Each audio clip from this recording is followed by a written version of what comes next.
Si tu continues à vivre exactement de la même manière qu'aujourd'hui, où penses-tu être à la fin de l'année prochaine? Ce n'est pas une question agréable, c'est une question honnête. Le temps passe pour tout le monde, mais ce qui définit réellement la direction de ta vie, c'est l'endroit où tu choisis de porter ton attention. Chaque nouvelle année apporte de l'espoir et l'envie de faire les choses différemment. Mais sans un cap clair, la routine reprend le contrôle, et tout finit par avancer au même rythme. Le problème, ce n'est pas toi. C'est l'endroit où ton énergie est dépensée. Quand tout devient une priorité, ta propre vie passe toujours après. Au début, cela ne dérange pas. Mais tôt ou tard, cela a un prix. Les stoïciens l'avaient bien compris. Tu ne contrôles pas le monde. Tu ne contrôles pas les autres. Tu ne contrôles pas le futur. Mais tu contrôles où tu mets ton attention, ton énergie et tes décisions chaque jour. Et c'est exactement ce que signifie te concentrer sur toi-même.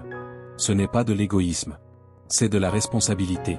C'est arrêter de vivre en réaction, et commencer à construire avec intention. Si 2026 doit être différente pour toi, alors le point de changement n'est pas le calendrier, mais ta posture face à ta propre vie. Dans cette vidéo, tu vas apprendre à te concentrer sur toi de manière concrète, en utilisant des principes stoïciens simples pour commencer à construire ta meilleure année. Pas en théorie, mais dans la vraie vie. Avant de continuer, fais quelque chose de simple. Écris dans les commentaires, en 2026, je choisis de me concentrer sur moi. Ce n'est pas pour le montrer aux autres, mais pour clarifier, pour toi-même, où ton énergie va se diriger à partir de maintenant. Commençons. Numéro 1, tu es le résultat de ce que tu répètes chaque jour. Tu t'es déjà rendu compte que, la plupart du temps, ta vie se déroule presque en pilote automatique?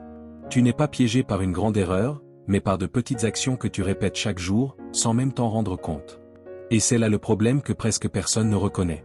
Tu crois que tes habitudes ne sont que des routines, mais en réalité, ce sont des décisions répétées, des décisions qui façonnent ton caractère. Chaque fois que tu cèdes à la procrastination, chaque fois que tu te laisses distraire sans résistance, chaque fois que tu privilégies le confort au lieu de faire ce qui doit être fait, tu entraînes ton esprit à reculer. Et chaque fois que tu choisis la discipline, même si ce n'est qu'une minute, tu entraînes ta force intérieure. Ce que tu répètes te définit. C'est une loi pratique de la vie. Pour les stoïciens, l'identité n'était pas quelque chose que l'on déclare. C'était quelque chose qui se construit en silence, dans les actes répétés quand personne ne regarde. Les grands leaders, les philosophes stoïciens, et même les personnes que tu admires aujourd'hui, ont compris une chose simple, l'excellence ne naît pas d'un moment d'inspiration. Elle est le résultat de l'accumulation de milliers de petites décisions ordinaires. Imagine un marteau frappant toujours au même endroit sur une pierre. Un coup, 2 coups, 10 coups, rien ne semble se passer. Mais après suffisamment de répétitions, la pierre finit par se briser. C'est exactement ainsi que fonctionne ta vie. Elle ne change pas grâce à une grande action spectaculaire.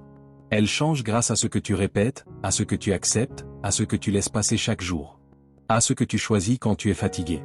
Ce que tu fais lorsque tu es fatigué, frustré ou tenté d'abandonner est ce qui te définit le plus. Alors choisis quelque chose de simple et de réalisable. Et répète-le chaque jour, sans négocier. N'attends pas des résultats immédiats. Cherche la constance. Si tu veux de la discipline, commence par tenir une promesse quotidienne simple. Si tu veux de la clarté, prends 2 minutes pour organiser tes pensées.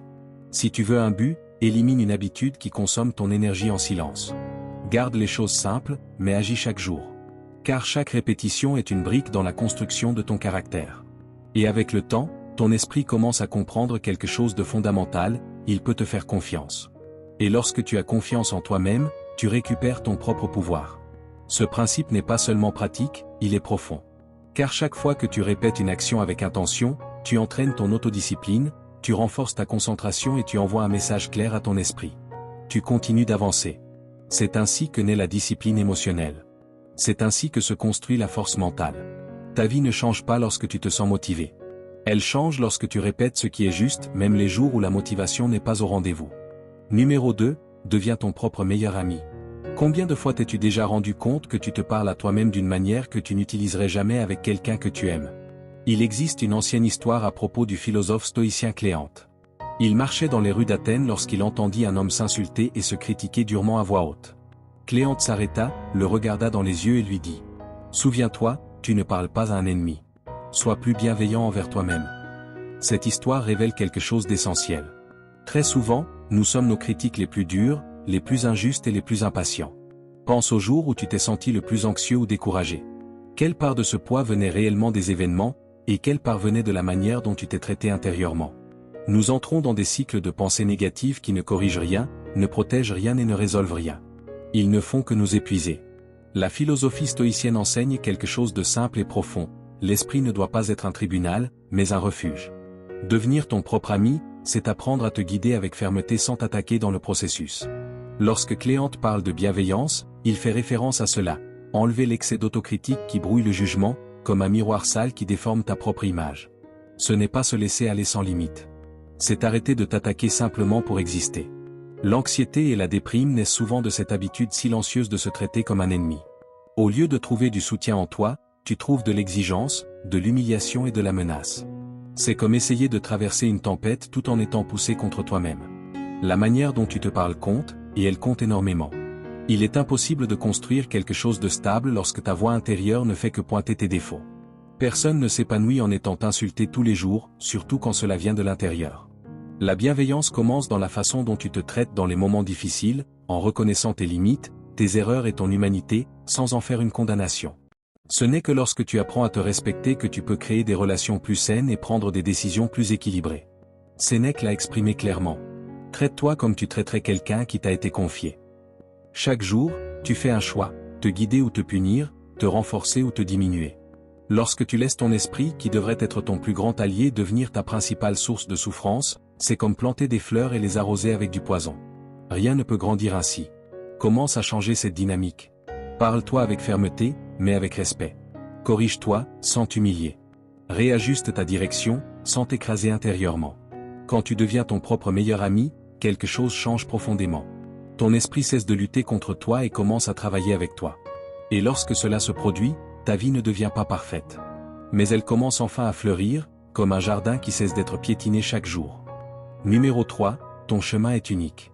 Ne le compare à celui de personne.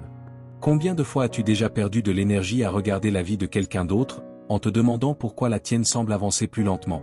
Tu gaspilles ton temps et ta force à observer la vie des autres, à regarder des chemins qui ne sont pas les tiens. Et au fond, tu le sais. Chaque fois que tu compares ta vie à celle de quelqu'un d'autre, tu t'éloignes de ton propre centre. Tu perds en clarté, tu perds en concentration, et tu commences à te mesurer à un standard qui n'a jamais été fait pour toi. C'est comme essayer de porter une chaussure faite pour un autre pied. Peu importe combien tu forces, elle ne s'adaptera jamais sans te blesser. Cette comparaison crée un piège silencieux qui te vole ta discipline, ton estime de toi et ton énergie mentale.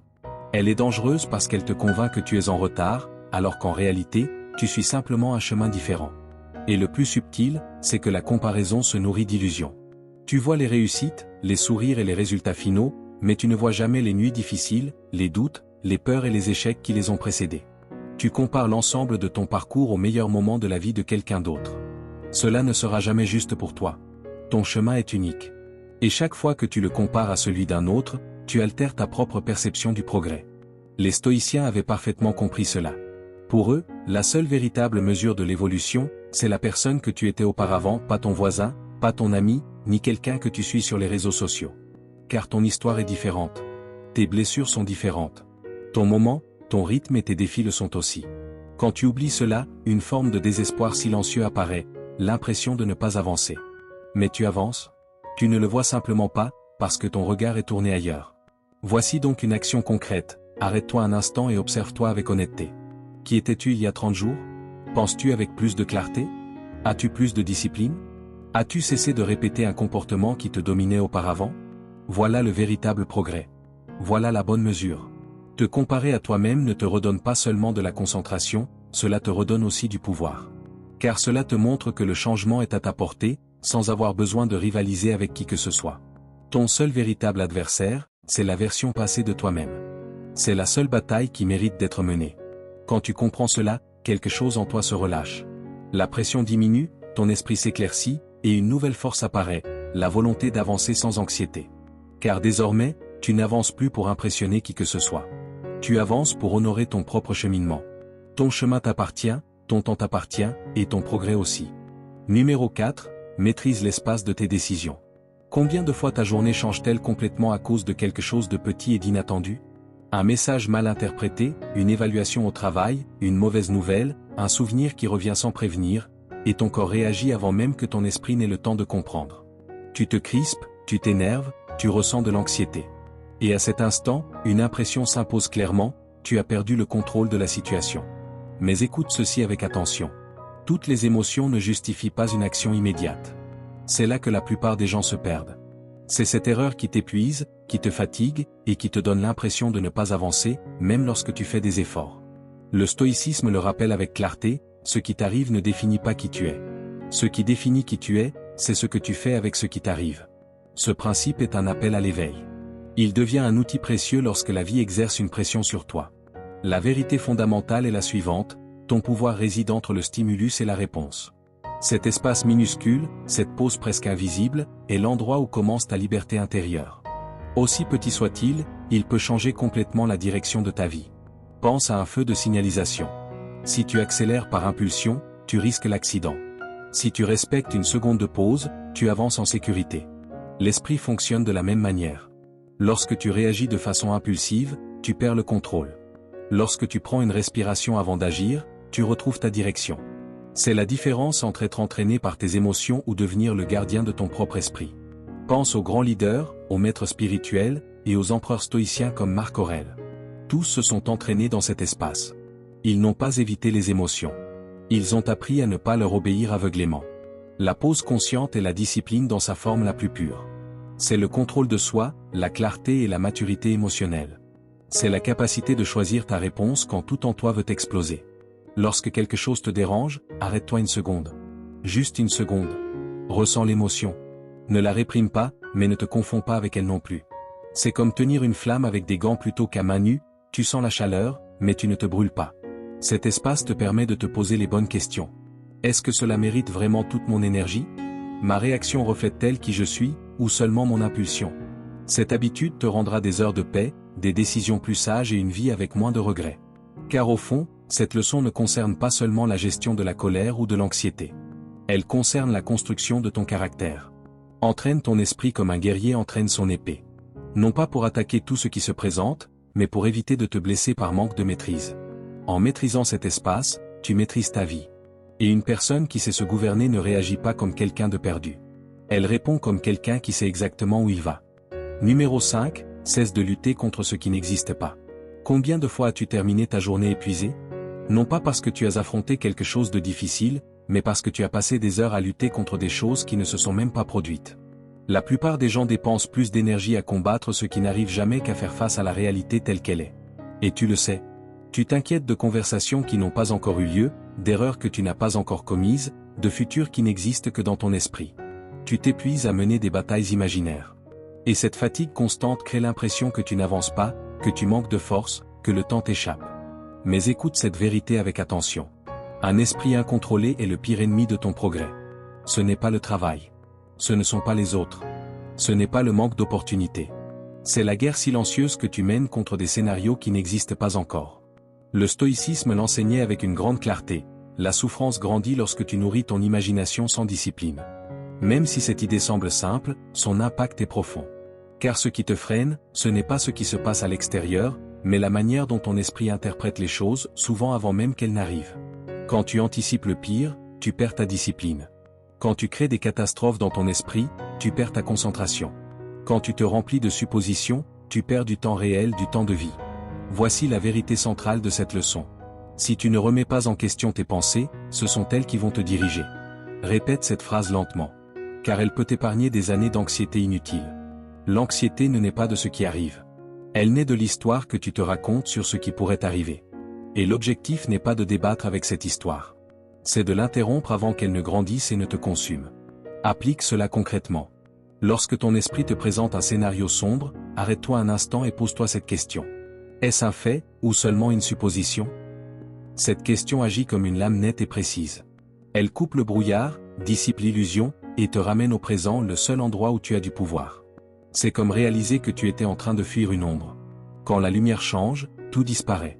Cette simple pause t'empêche de réagir par peur et te permet d'avancer avec clarté. Et ici, la leçon dépasse la simple gestion de l'anxiété. Elle devient une question de caractère. Tu transformes ton esprit en allié, et non en saboteur. Tu t'entraînes comme les stoïciens, ferme, présent, conscient. Quand tu cesses de lutter contre des ennemis invisibles, ton énergie se libère. Ton temps te revient. Ta vie avance sans le poids de l'imaginaire.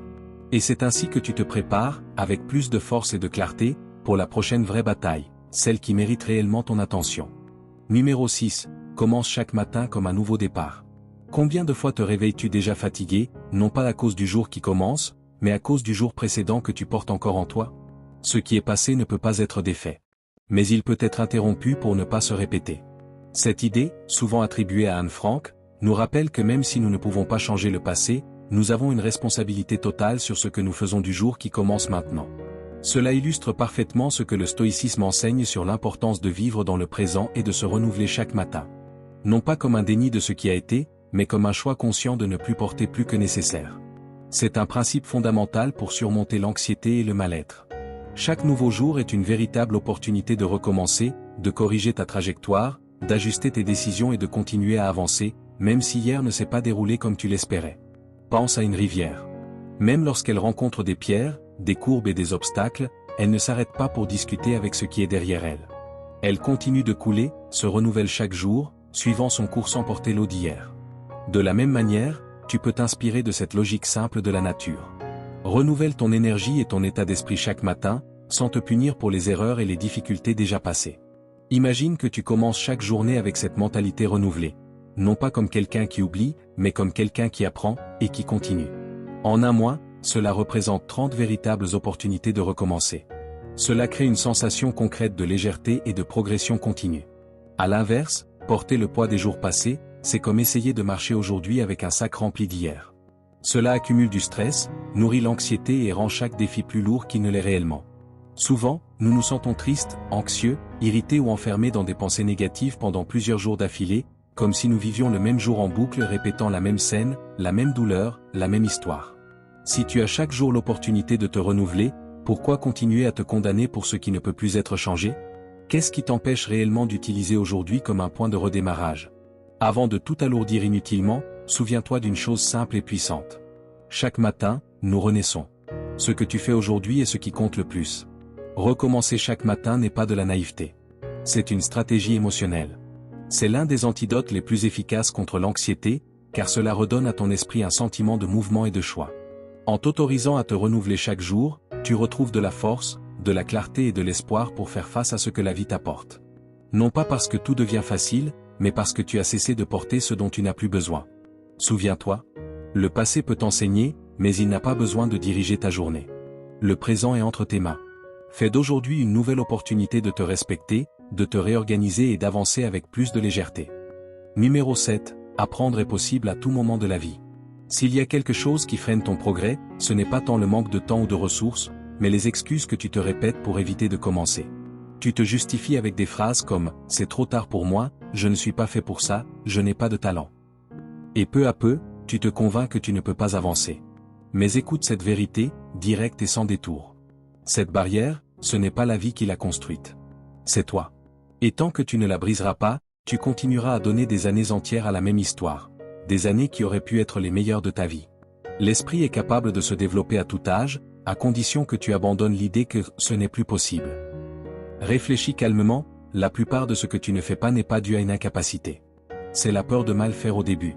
La peur de paraître maladroit. La peur d'échouer. La peur d'avoir honte de ne pas savoir. Et cette peur te vole tes véritables opportunités, parce qu'elle te maintient dans une zone de confort, qui coûte cher.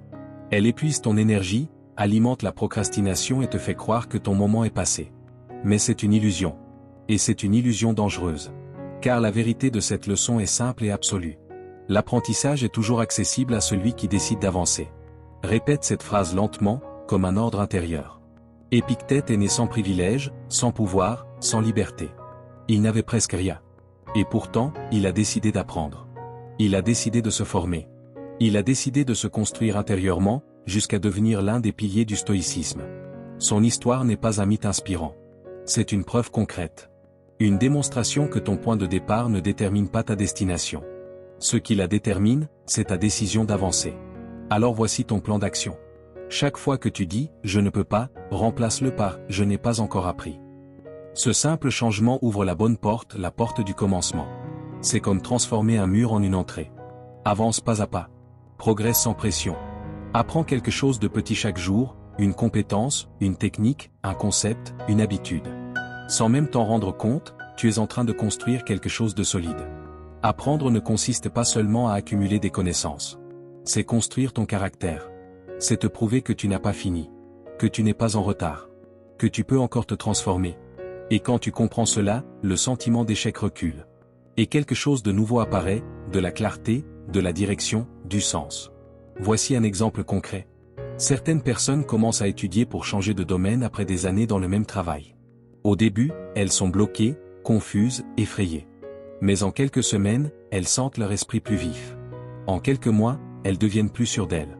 Et au bout d'un an, elles regardent en arrière et réalisent que leur seule erreur aurait été de ne pas commencer plus tôt. Il n'est jamais trop tard pour apprendre. Ce qui est vraiment trop tard, c'est continuer à se refuser d'essayer. Numéro 8, ta valeur naît en toi. À un moment de la vie, presque tout le monde se surprend à se poser la même question, même en silence. Ce que je fais a-t-il réellement de la valeur, ou ne vaut-il quelque chose que lorsque quelqu'un d'autre le confirme? Il arrive un point où il devient nécessaire d'affronter une vérité inconfortable. Si ta valeur dépend des autres, alors elle ne sera jamais vraiment la tienne. Et c'est l'une des racines les plus profondes de la souffrance humaine. Nous cherchons l'approbation, les applaudissements et la reconnaissance, comme quelqu'un qui tend la main en attendant de recevoir quelque chose, qui, en réalité, devrait naître de l'intérieur. Et lorsque tu fais cela, tu abandonnes ton propre pouvoir. Cela se manifeste dans les petites choses du quotidien. Quand tu doutes de ton chemin parce que personne ne réagit. Quand tu te compares et que tu te sens inférieur.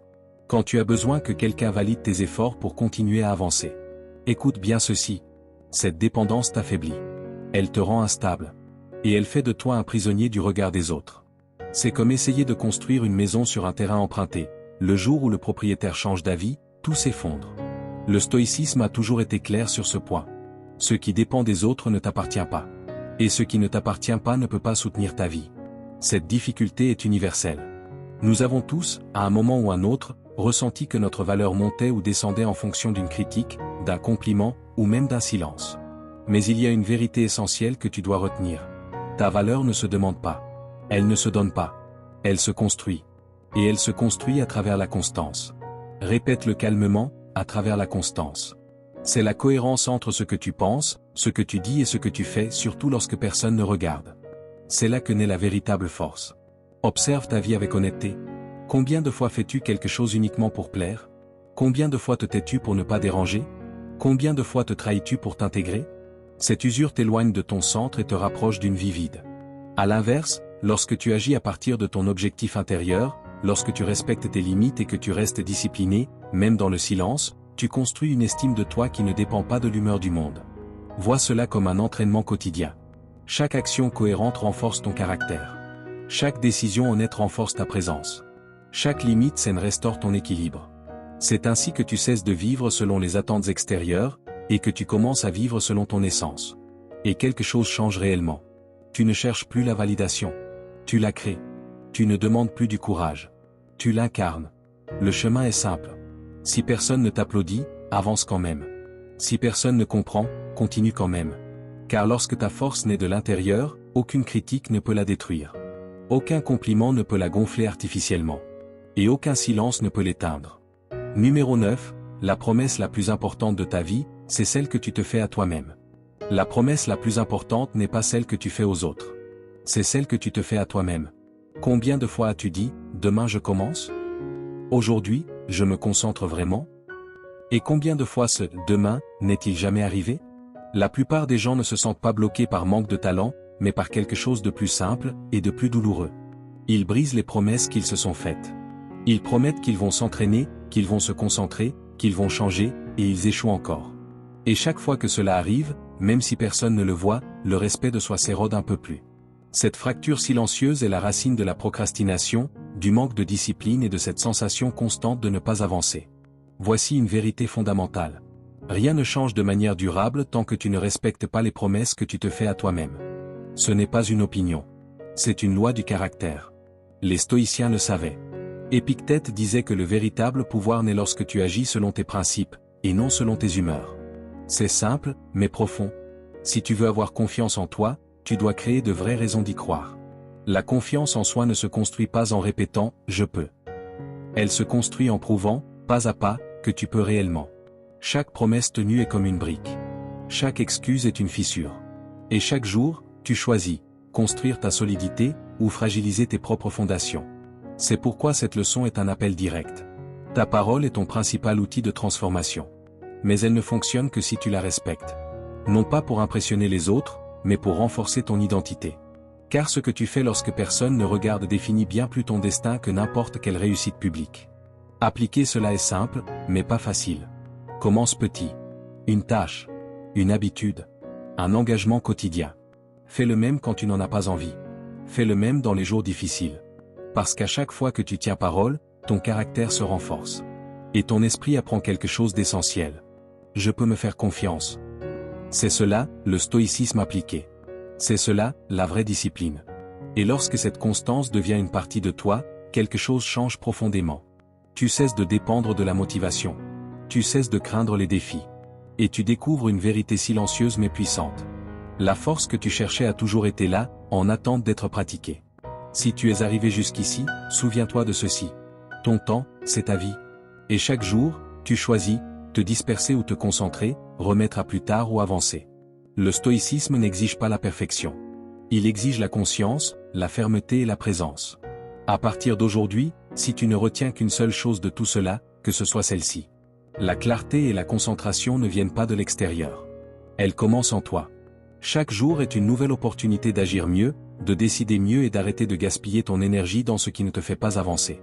Il ne s'agit pas d'attendre le moment parfait. Il s'agit de prendre le contrôle de ce qui dépend de toi, ici et maintenant. Si cette vidéo a eu du sens pour toi, écris dans les commentaires. Aujourd'hui, je reprends mon temps et mon pouvoir. Non pas comme une promesse, mais comme une posture. Et si ce contenu t'a aidé à voir la vie plus clairement, abonne-toi à la chaîne. Ici, nous continuons ensemble, penser avec lucidité, grandir avec constance, et construire notre force intérieure, un jour à la fois.